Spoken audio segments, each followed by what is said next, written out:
Добър вечер, добре дошли. Аз съм Манол Пейков от Женет 45 и за мен е огромно удоволствие да ви представя големия кубински писател Леонардо Падура, който е наш гост днес. Искам да започна с благодарност към него за това, че намери време в натоварения си график. Успя да намери седмица, през която да ни посети. Леонардо живее и работи в Куба, така че за него това е едно дълго пътешествие. А България от около 25 години вече не е на мисловната карта на кубинците, така че дължа му специална благодарност за това, че дойде тук днес. От своя гледна точка като издател искам да кажа, че идването му не е случайно. Моята издателска кариера в Женет 45 започна с кубинска книга през 2007 година. Това беше култовата вече за мнозина мръсна хаванска трилогия на Педро Хуан Гутиерес в култовия превод на Еми Барух, която е тук сред нас. След нея последваха още два романа на Педро Хуан, Кралят на Хавана и Тропическо животно, след което издадохме книгата Всички си тръгват на Уенди Гера. Тя ни беше гостенка в България преди 3 години и половина вече. Беше първият кубински писател, посетил България в разстояние на повече от четвърт век.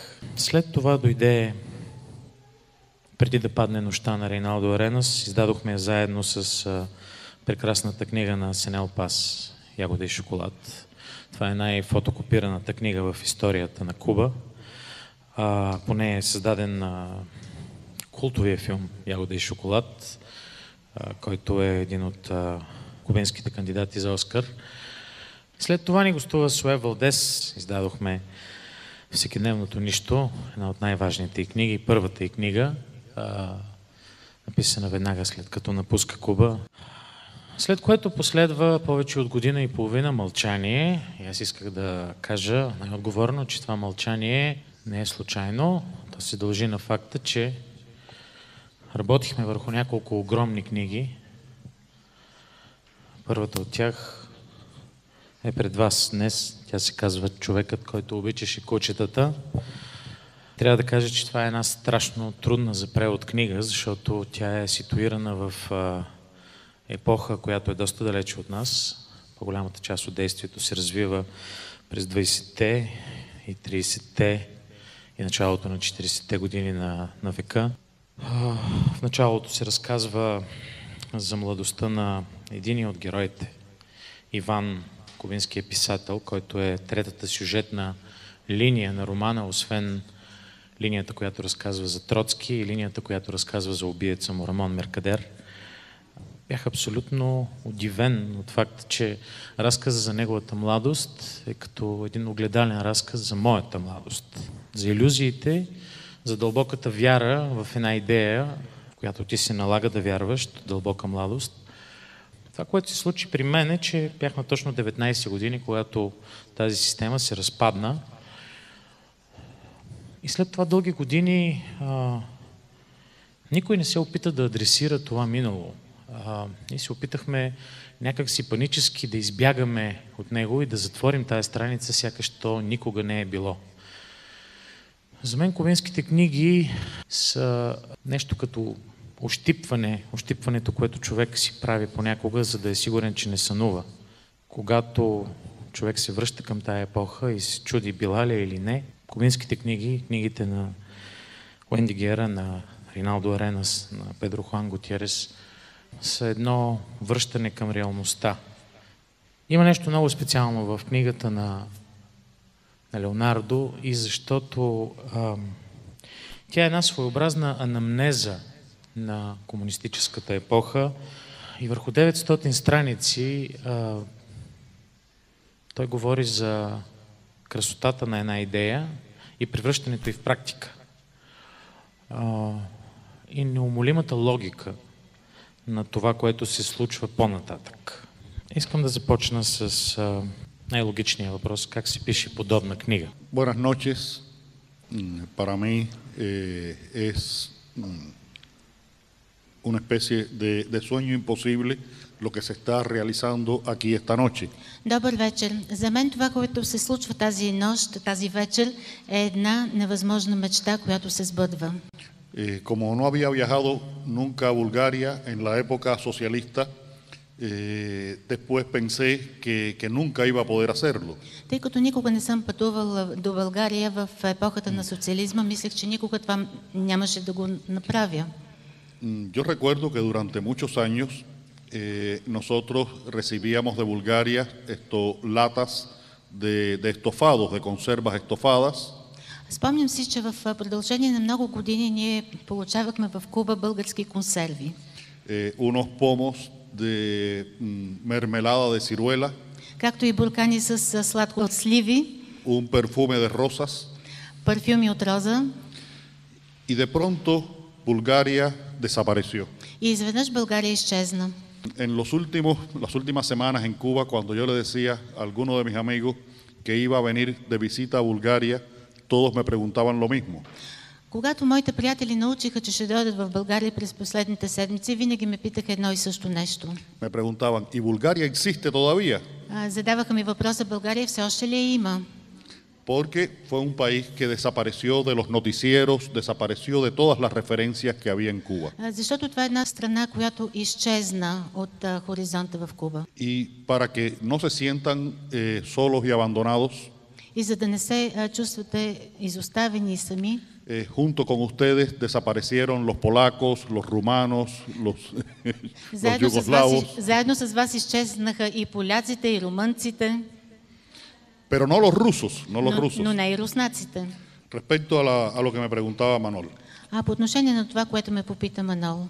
Escribí esta novela trabajando todos los días durante 5 años. Написах този роман, като работих всеки ден в продължение на 5 години.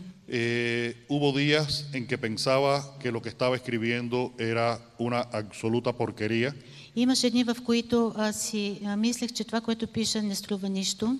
Hubo días en que sentí miedo de lo que yo mismo iba encontrando o escribiendo. Имаше дни, в които изпитвах страх от това, което аз откривах и което пишех. Hubo días en que me sentí muy feliz porque creí haber encontrado y haber dicho algo de la mejor manera posible. Имаше дни, в които се чувствах щастлив, защото мислех, че съм открил нещо и съм го казал по възможно най-добрия начин. Y sentí un gran alivio el día en que puse el punto final de la novela. И изпитах огромно облегчение в деня, в който сложих последната точка в романа. Porque fue como vivir llevando un fardo en la espalda durante 5 años. Защото все едно бях носил един огромен товар върху раменете си в продължение на 5 години. Y me sentí liberado al terminar de escribir este libro. И като приключих писането на романа, се почувствах освободен. А защо избра точно Троцки? Защо не Бухарин, Зиновиев, Каменев, Тухачевски и още десетки, стотици имена, които се споменават в тая книга, които също са жертви на сталинските репресии? Какво е специалното в случая Троцки? Creo que escogí a Trotsky porque lo mataron en México. Мисля, че избрах Троцки, защото са го убили в Мексико. En el año 1989 yo visité México por primera vez. През 1989 година посетих Мексико за първи път. Prácticamente no sabía nada sobre Trotsky. На практика не знаех нищо за Троцки. Como tampoco sabía nada sobre Zinoviev, Kamenev, Тухачевски. Също така не знаех нищо и за Тухачевски, за останалите имена. Pero sí sabía que Trotsky había sido asesinado en México en el año 1940 y le pedí a un amigo que me llevara a la casa de Trotsky en Coyoacán. Но знаех, че Троцки бил убит в Мексико през 1940 година и помолих един мой приятел да ме заведе до неговия дом. Cuando llegué a esta casa vi que más que una casa de familia parecía una cárcel. Когато пристигнах в неговия дом, видях, че това не беше едно семейно жилище, а по-скоро един затвор.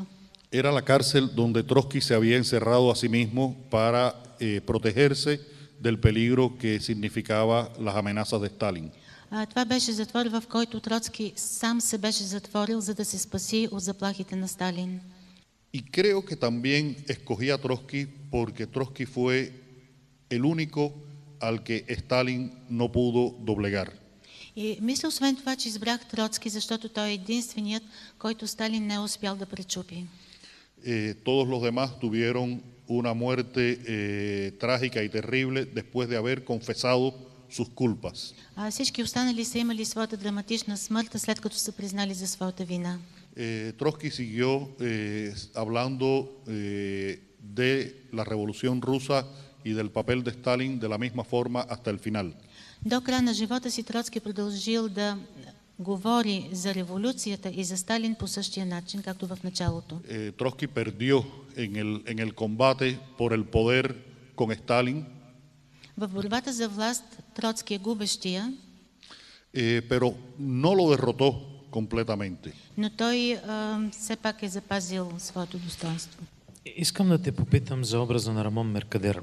Книгата проследява еволюцията му от един романтичен младеж, който вярва безрезервно в идеята, до безмилостния убиец, който той се превръща. Имаше ли моменти, в които чувстваше симпатия към този герой? Una de las preguntas que yo me hacía mientras estaba escribiendo esta novela Един от въпросите, които си задавах, докато пишех този роман, es si realmente un hombre por sus convicciones políticas puede convertirse en un asesino. е дали един човек поради своите политически убеждения може да се превърне в убиец. Mercader mató a Trotsky como se mata a las reses en el matadero. Меркадер убива Троцки така, както се убиват животните в кланница. Y lo estaba haciendo supuestamente por el mejor futuro de la humanidad. И се предполага, че той това го прави за по-доброто бъдеще на човечеството. Ha habido muchas personas a lo largo de la historia que por convicciones políticas han hecho cosas extremas. Има много хора в историята, които поради своите политически убеждения са правили екстремни неща. Y cuando uno trabaja con ese tipo de personajes, uno necesita comprenderlos. И когато човек работи с такива хора, има нужда да ги разбере. Pero la comprensión no significa simpatía. Но това, че ги разбираш, не означава, че изпитваш симпатия към тях. Creo que las personas que están aquí, que vivieron en la época del socialismo, saben que muchas veces en nuestras vidas hemos estado frente a decisiones difíciles. Мисля, че хората, които присъстват тук и които са живели в епохата на социализма, знаят, че много често през живота ни се налага да взимаме трудни решения. Y que muchos de nosotros hemos sentido miedo al vernos frente a una decisión de ese tipo. И че много от нас сме изпитвали страх пред необходимостта да вземем такова решение. Pero yo creo que la dignidad humana puede imponerse a ese miedo. Но аз мисля, че човешкото достоинство може да се наложи на този страх. Cuando yo escribí este libro o he escrito alguno de mis libros anteriores, he sentido miedo. Когато аз писах тази книга, както и при писането на предишните ми книги, аз изпитвах страх. Creo que el miedo es un sentimiento humano. И мисля, че страхът е едно човешко чувство. Pero he encontrado una fórmula para poder seguir escribiendo. Но открих формулата да продължа да пиша. Y es enfrentar ese miedo. И това е да се изправя срещу този страх. No me importa sentirlo, lo que me importa es enfrentarlo. Няма значение, че аз ще го изпитвам. Важното е да се изправя срещу него. Y enfrentando ese miedo es que he podido escribir mi literatura y he podido vivir mi vida en Cuba. И именно изправяйки се срещу този страх, аз успях да напиша книгите, които съм написал и да живея живота, който имам. Как живее един известен писател в Куба? Ти си испански гражданин от 2011 година, но предпочиташ да живееш в Куба.